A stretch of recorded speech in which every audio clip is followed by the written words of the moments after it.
All right, we made it. Episode 9. Huge welcome for those of you who listen to this who are new to the podcast. I cannot express my gratitude enough for how grateful I am that you are choosing to spend your time right now out of your busy schedule to listen to my material. I cannot emphasize how grateful I actually am.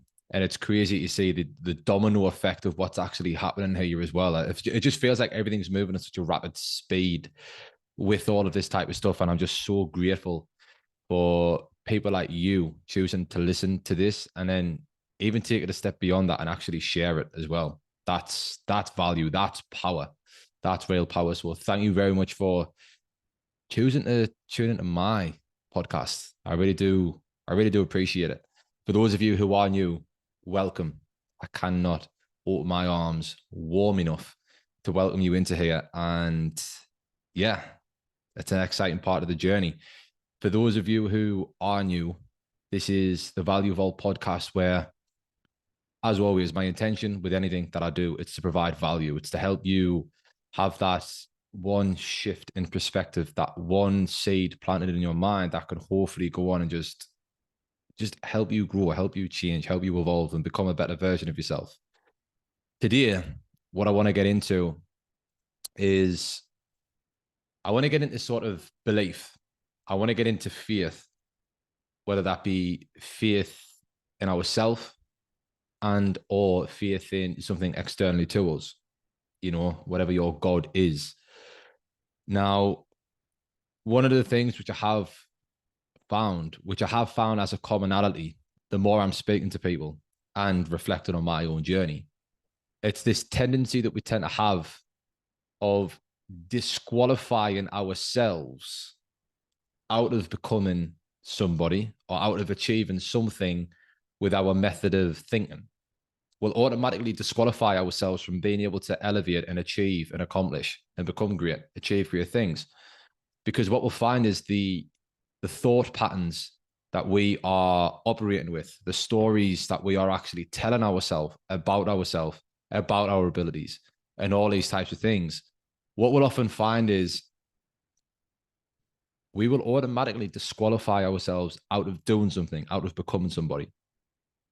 And I think it's an interesting topic and conversation. And I think it's definitely a relevant one because you're listening to this podcast for a reason. There's a reason behind you actually tuning into this episode today. There's a calling within you that knows that, you have a desire to grow. And we all do.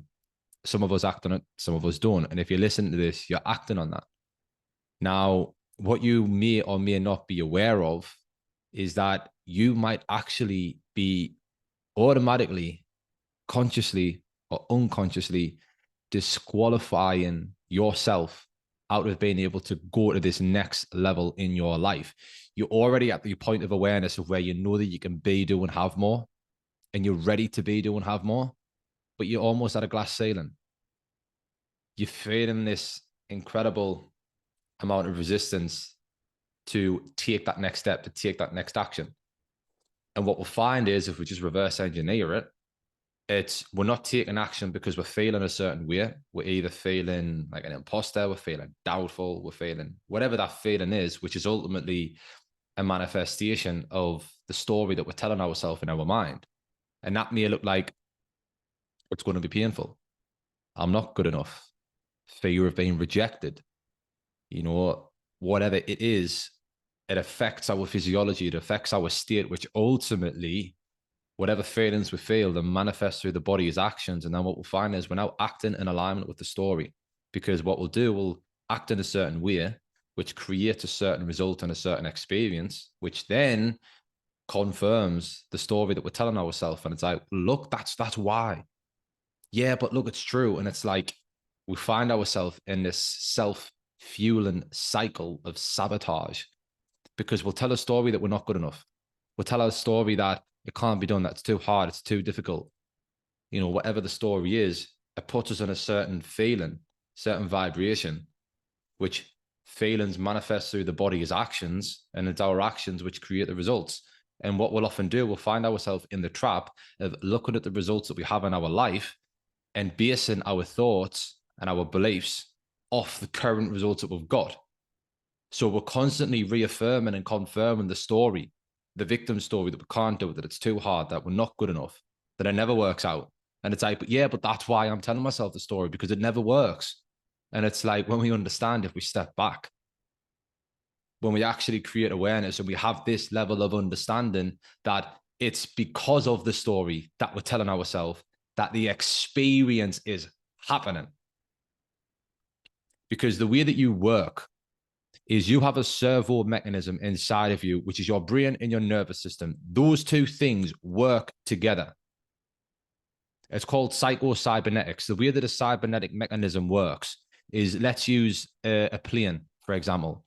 The way autopilot works in a plane is because of the science of cybernetics. It's the system of controls over electronic or living things. So essentially, a cybernetic mechanism is you give that mechanism an objective, a goal, which is, if we're in LA and we want to get to Paris, the pilot will put the objective, the coordinates, the destination, the goal into the cybernetic mechanism where this is where I am. I'm in LA and I want to get to Paris. So that when the pilots are in the air and they're at a cruise and altitude, they flip the switch, they unbuckle their seatbelt, and what they could actually do if they wanted to, thankfully they don't, because I would be very uncomfortable if they did, but they could walk down the aisle, shake your hand, have a drink, sit down, and everything would be okay. Why?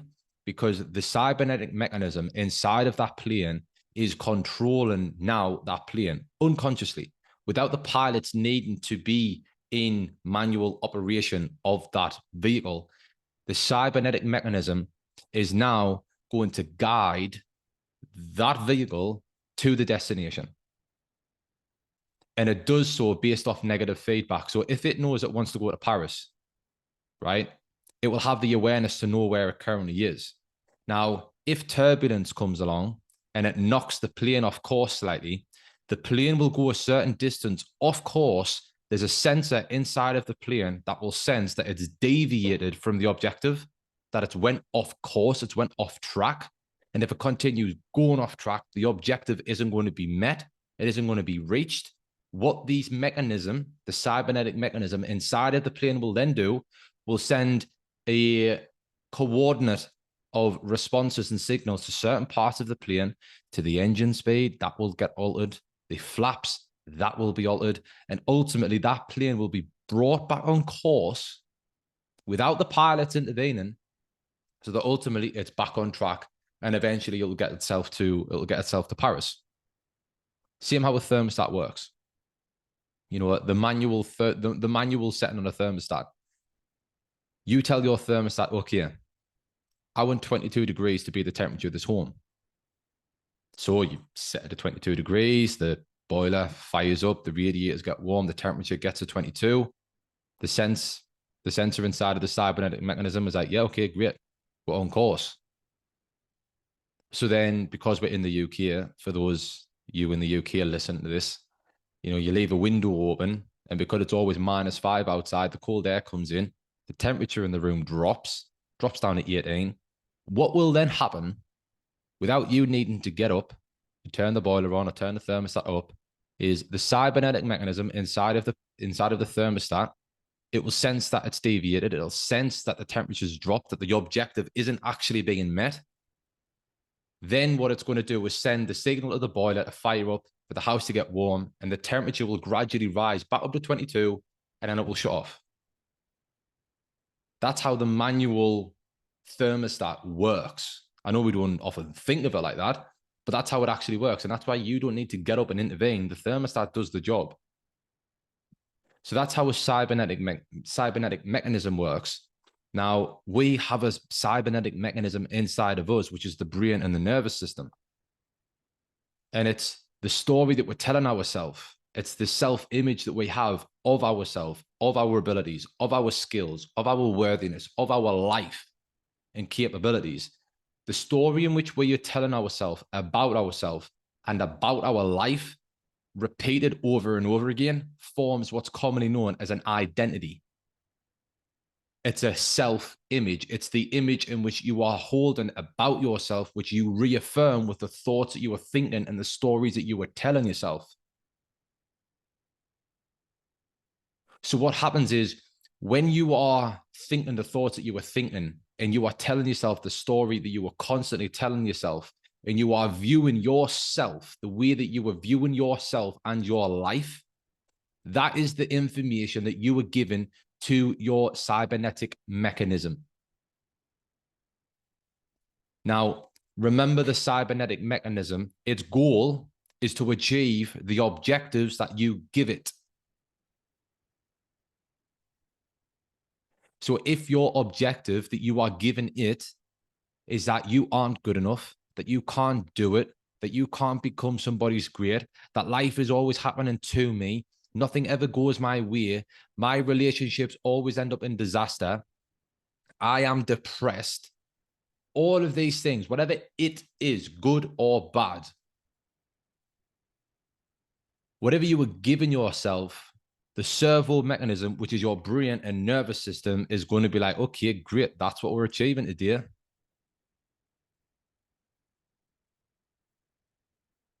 Because to think about how it works, if you're watching this on YouTube, you'll be able to see the visual. So let's say I want to pick up my phone right now. It's on the desk. So what I'll do is I'll have an objective in my mind that I will give my servo mechanism, my brain, and I'll go, right, okay, I want to pick up the phone. And then what my brain will do will then send the messages to all of the bodily parts required for me to actually achieve the objective, which is pick up the phone that I've got in my hand right now. The brain will send a multitude of messages to my tricep to extend, and then for my bicep, and then for my arm to twist, and then messages to my fingers to grab onto it. Like all of these things, which we don't even think of, that's going on internally for us to achieve such a simple objective of picking up a phone. Whatever objective you give your servo mechanism, it will set out and achieve for you. So what's the story that you were telling yourself, about your life, about your ability, about your relationships? What is that story? Because understand, whatever you feed your servo mechanism as a story, it will set out to achieve it. It will give you the objective experience. It will give you the real life manifestational event and experience in your life for it to help you experience what your objective was. So if you're telling yourself that you aren't good enough, you are then going to unconsciously behave in a way.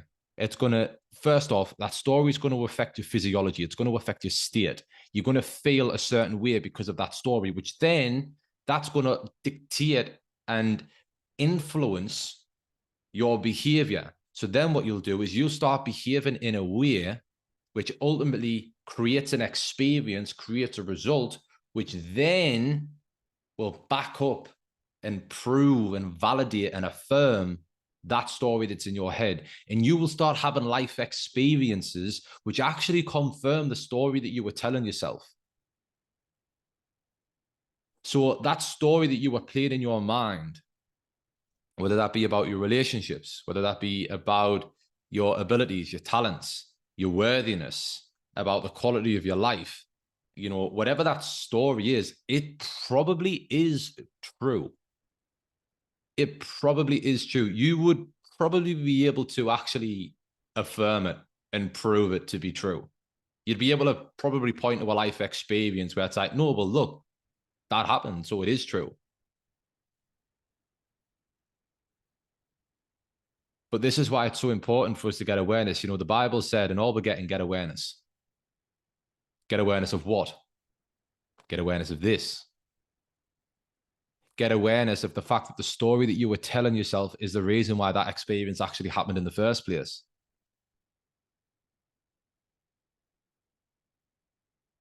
So when we really begin to understand this, we'll really start to begin to understand the power of the thoughts that we are actually thinking. How much it actually affects our behavior. So when you change your story, you change your life. You really do. And you'll start betting on yourself, because so many of us are going through life and we're automatically disqualifying ourselves before we've even started. You know, an opportunity will arise, or we'll have this little desire to actually do something, which we always get because that's spirit. Spirit is always for expansion. It's always for expression. Spirit is always to be expressed. That is the sole purpose of spirit. It's to be expressed through our actions, through our behavior.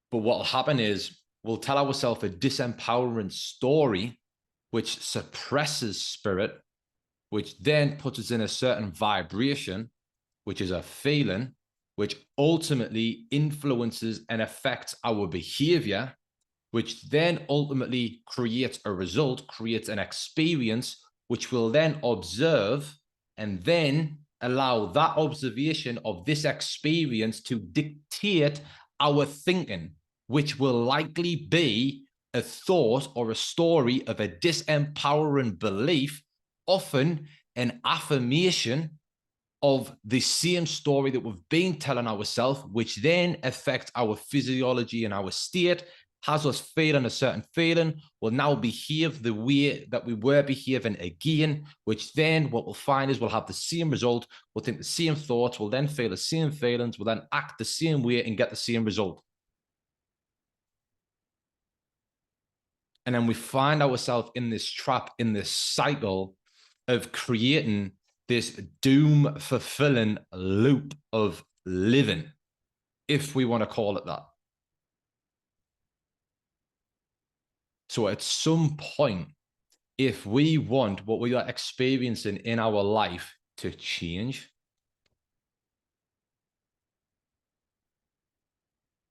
we need to understand that we are the thing that needs to change in that. What needs to change? Our actions need to change. Our decisions need to change. But in order for our decisions and actions to change, our physiology needs to change. Our feelings need to change. And in order for the feelings to change, the story that we're telling ourselves needs to change. If we don't change the story, if we keep telling ourselves the same doom-fulfilling prophecy that we aren't good enough, that we're not worthy enough, that it's too hard, that it cannot be done, if we continue to tell ourselves that story and we maintain that self-image, any progress is just a deviation. And just like the thermostat, when it senses that the temperature's dropped to 18, or just like the plane, when the mechanism senses that it's off course, guess what is going to happen? You were going to readjust. You were going to course correct. You were going to self-sabotage. You're going to fuck it up unconsciously. Because the results that you would then be getting, the way that you are then behaving, the feelings that you are then feeling, that's not the objective. You've deviated. You went off course a little bit. The servo mechanism that we have inside of us, it's impersonal. It doesn't understand between something which is good or bad. It doesn't understand between something which is healthy and unhealthy. It's impersonal. Whatever we give it, it accepts. Whatever we give it with repetition and emotion, it accepts, and it will then set out to give you the experience to confirm that the objective's been met. Like, yep, congratulations. Yep, you are a piece of shit. Yep, congratulations. Your relationships don't work. Yep, congratulations. You're not good enough. There you go. Next objective. So how are you using your servo mechanism? There's one of two ways you can use it. You can use it as a success servo mechanism, or you can use it as a failure servo mechanism. And depending on the quality and the nature of the thoughts that you are thinking, the stories that you were telling yourself, the image that you were holding of yourself. If it's good, if it's positive, if it's empowering, you're creating a success servo mechanism. And what you find is you tell yourself an empowering story about yourself, you then start feeling pretty good. When you start feeling pretty good, your behavior will start to change. You now start enforcing positive habits. And then what? Your results start to change. You starting to see results, which then you observe and it's like, yeah, I actually am good enough because that's just happened. Same situation with the negative story. Feel a bit negative, feel a bit depleted. You then can't be asked to take action, so you'll not. You'll start doing something which is a bit of a prick move. And then what's the result? It's an experience which you'll then observe and you're like, yeah, but it's true. So if we want to change, Alex Hormozy always said that, you don't become confident by shouting affirmations in the mirror. You become confident by stacking undeniable proof that you are who you say you are. So if you're telling yourself, if you want to tell yourself the new story of I am this person, identify parts and times in your life where you have actually demonstrated that behavior or that trait. Or if you haven't yet done that, do it, get a result. Then whenever that old story tries to kick in, which it will, you can then remind yourself, no, no, no, no, no, no, no, no, no. That isn't true because this has happened. That's why recording your wins, bigging yourself up, that there's going to stack as this undeniable proof to the point where your subconscious mind can't even tell you that it's a lie because you actually have the proof and it cannot be denied. And once that proof is there, that change will start to take place. But we need to understand that if we're just sitting, waiting, meditating, praying, hoping, and wishing for our life to change, without us, without you getting off your arse and getting into action and taking the action, regardless of how you feel, if you don't do that, nothing's going to change. Why? Because you haven't changed.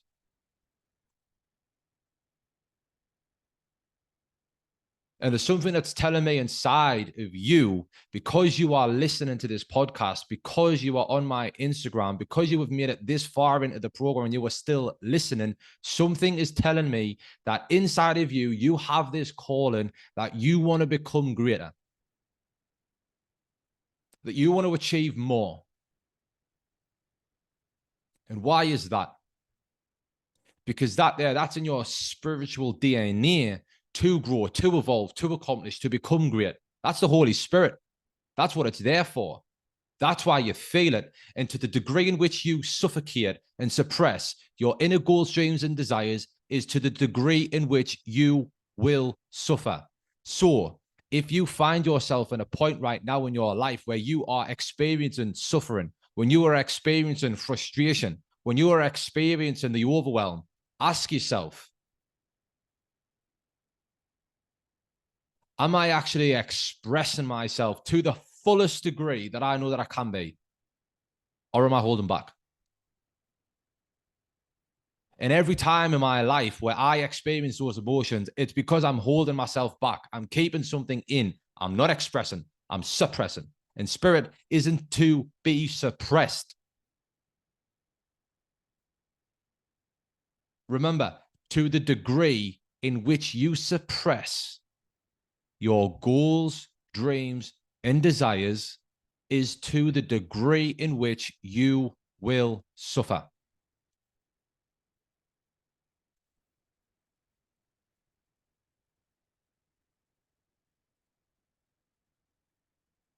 Allow that to sink in. So how are you going to use your servo mechanism? What's the new empowering story that you are going to start telling yourself? How are you going to turn up? And just turn up. Just do it. You're not always going to feel inspired or motivated or ready to do it. But I promise you on my life, when you turn up, when you take the action, you're going to start compounding more of that feeling that you are wanting to feel, that you are hoping to feel, to take action. Life has a funny way of doing things. You get the feeling as a result of taking the action. So you've got to do it first. Sitting around hoping, praying, and wishing that you get that feeling and then take the action. That's why 95% of society are living a life with no fulfillment, with no purpose, with no growth, with no direction, with no elevation. Because we wait for the feeling, and guess what? The feeling never comes. And if it does come, it's temporary, because that's all it ever is. So understand, you're never going to truly feel ready to step into that new image. You're never truly going to feel ready to step into that new identity. You're going to have fear. You're going to have doubt. You're going to have anxiety. You're going to experience those emotions. You're also going to feel the incredible emotions of inspiration, of feeling driven, of feeling motivated, of feeling uplifted. You are also going to feel those feelings, and it's incredible when they come, and you will feel them most often.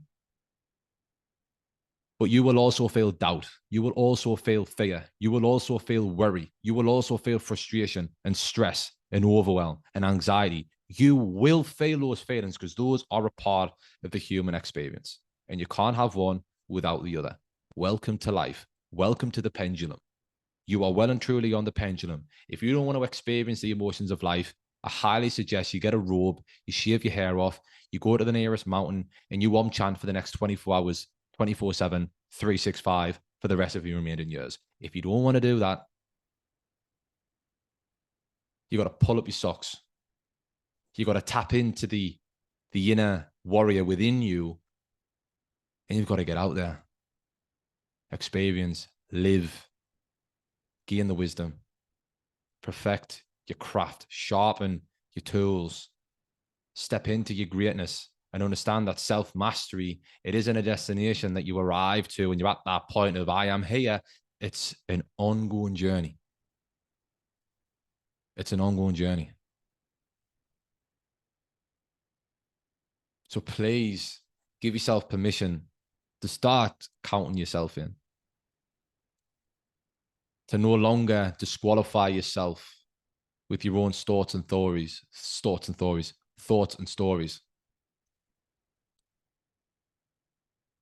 Give yourself a chance. Tell yourself a new story. Doesn't matter how true the current one is. If it isn't empowering you, if it isn't uplifting you, it's no good. Get rid of it. Doesn't matter how true it is. Doesn't matter how justified it is. You might be 100% right. I don't care. It's not serving you. It's not doing you any good. Get rid of it. And what you find is when you change the story, when you push through the figure and you just take imperfect, consistent action, I promise you, your life will change. I promise you.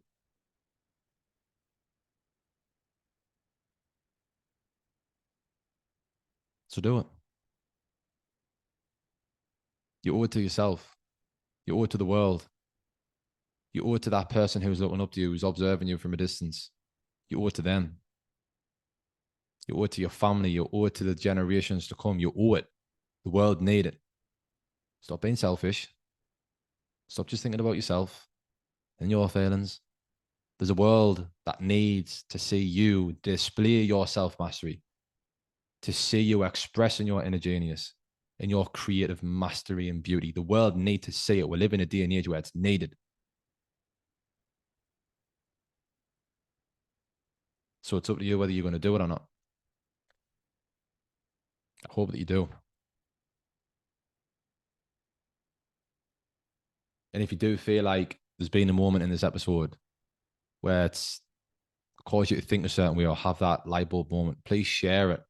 Tag me in it. If you do, put it on your stories on Instagram or wherever and tag me in it. Let's share it. If you feel like there's been value in what's been said today and you know somebody who could do with hearing it, share it to them. We need to hear this. People need this more than ever. So thank you for listening to this episode. I love you. I actually love you. I hope this is giving you an insight and new way of thinking, planted a seed in your mind. I hope this is what you've been needing to hear today. And take away the final message. And that is, as always, the mind of yours, that beautiful mind of yours, is a creator. You are the observer. And your life can change in an instant. the moment that you decide to change. Big love. Peace out.